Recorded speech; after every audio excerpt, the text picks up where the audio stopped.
Welcome back. Governor Lamont joined us last week at the close of the 2025 legislative session. Today, we're getting the Republican perspective on what bills were passed. And specifically, we want to talk about the controversial housing bill that passed but has not yet been signed into law. Joining me is State Senator Stephen Harding. He's the Senate Republican leader and represents the 30th District. Welcome. Hey, Eric, great to be on with you. Thanks. Let's just talk generally about the session. I started the same way with the governor. Yeah. It's such a long slog, especially in the long session. And I know it's the work you all signed up to do, but I know at the end of the session, everybody takes that deep breath.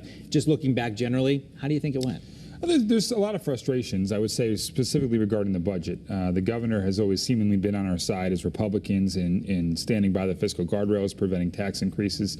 And unfortunately, kind of at the 11th hour, we passed a budget which, in our opinion, in many people's opinion across the state, blew by the spending caps, blew by the guardrails, increases taxes on corporations and other businesses, and really doesn't abide by a lot of the things that Republicans believe in being fiscally responsible, preventing tax increases, and frankly, what the governor has said he supports. And so I think that alone, you look at that and you got to say that was somewhat frustrating. I think there are other bills that passed. There's an energy bill that passed, which I think takes us on the good first step towards hopefully potentially eliminating the public benefit. We have a long, long way to go. But Senator Fazio and others in our caucus have really taken the charge on that particular issue. And I see that as a successful first step towards helping reduce energy rates, which our constituents desperately need.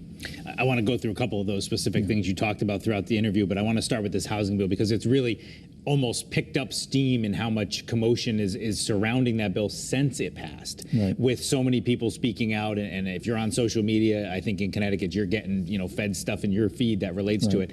What are the concerns? Because you've called on the governor to veto it. Yeah. Well, I think the biggest concerns is the first implementation of statewide zoning. You're going to see towns get stripped of their state funding, critical state funding, if they don't basically comply with the certain housing units that the state is now going to mandate that every single municipality has.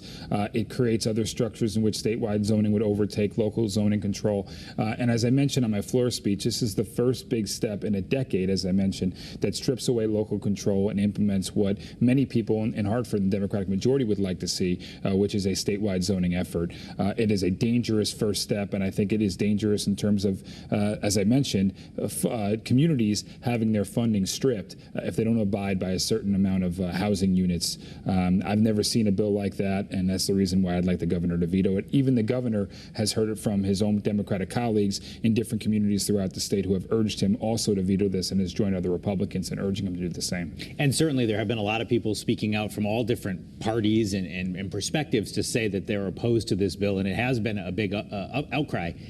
But there's also, I don't think anyone can say that there's not a need for housing. Right. So how do you find that balance? Because the big problem, the governor and I have talked about it on this show, is if you don't have some kind of reason why they have to do it, nobody's really looking to build the kind of housing that some of these communities need. So I would agree, but I would disagree on the premise that we have to strip local zoning control to make that possible. I think the biggest hurdles that we have a lot of the times is developers try to develop housing, but we have so much bureaucracy at the state level and red tape at the state level towards getting licenses and different approvals from the state and different state agencies that in a lot of cases, that's a bigger hurdle than local zoning issues. So what I've told the governor, and the governor has even agreed to some respects, is that if you want to address housing and development of housing in the state, you look within yourself at the state level, find ways to cut the red tape at the state level.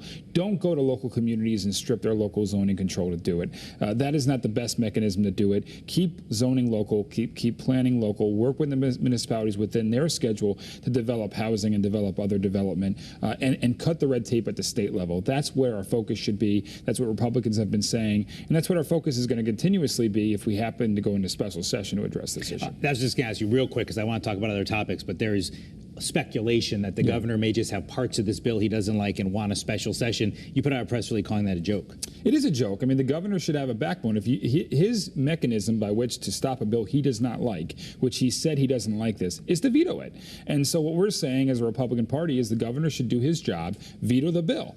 And if he vetoes the bill, then he has all the leverage in the world to work with legislative leaders on all sides of the aisle to make housing a priority, but do so and also respecting local zoning. That's what we as Republicans are is saying. If he signs this bill, he loses all his leverage. And basically the Democratic majority can continue to push through this statewide zoning effort, which 5002 essentially is, and the governor loses all his leverage by doing that. The governor should continue holding his leverage with Republicans and saving local zoning by vetoing this bill and then working on other housing measures in a special session. That's the way he needs to approach this. I hope he listens to this and does that. On the electricity issue, I think it was pretty universal that everybody said something had to be done. I know you said it's a small step what's been done so far, but you think we're moving in the right direction? Will consumers at home when they get those bills feel this?